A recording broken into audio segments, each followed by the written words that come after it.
அதாவது விஜய் வந்து கரூர் சம்பவத்துக்கு அப்புறம் வந்து விஜய் ரொம்ப சோர்ந்து போயிட்டாரு. இல்ல தாவேக்கா வந்து சுணக்கமாயிடுச்சு. அது ஒண்ணும் ஒண்ணுமே வேகம் எடுக்காது அப்படின்லாம் ஒரு பேச்சு இருந்தபோது, தன்னுடைய இருப்ப வந்து மீண்டும் தக்க வைத்துக் கொள்ற விதமாக, தான் வந்து இன்னும் ஒரு ஆக்டிவா தான் இருக்கோம்னு காமிக்கிற விதமாக ஒரு பொதுக்குழு அவர் நடத்தியிருக்காரு.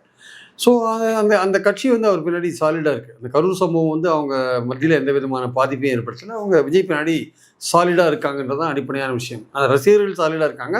இப்போ அவங்க தொண்டர்களா மாறியிருக்காங்கன்றது விஷயம். ஸோ ஆனா மத்தவங்க வந்து தாவேகாவ பார்த்த பார்வை வேற. அதிமுக பார்த்த பார்வை என்னன்னா, இது அவங்க பலவீனமா இருக்காங்க.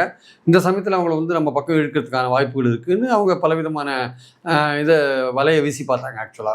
அதே மாரி திமுக தரப்புலேருந்து கொஞ்சம் தாவேகா பத்தின அட்டாக்லாம் கொஞ்சம் ஜாஸ்தியாச்சு. அந்த கரூர் சம்பவத்த தொடர்ந்து அது அதே மாரி பல கட்சிகள் வந்து தாவேகாவ விமர்சனம் பண்ற விஷயங்கள்லாம் நடந்தது. ஆனால் அவர் வந்து தாவேகாவ பொறுத்தமட்டும் அவங்க வந்து ரொம்ப தெளிவான ஒரு விஷயங்கள இந்த பொதுக்குழுல கையாண்டுருக்காங்கன்னு நான் நினைக்கிறேன் ஆக்சுவலா.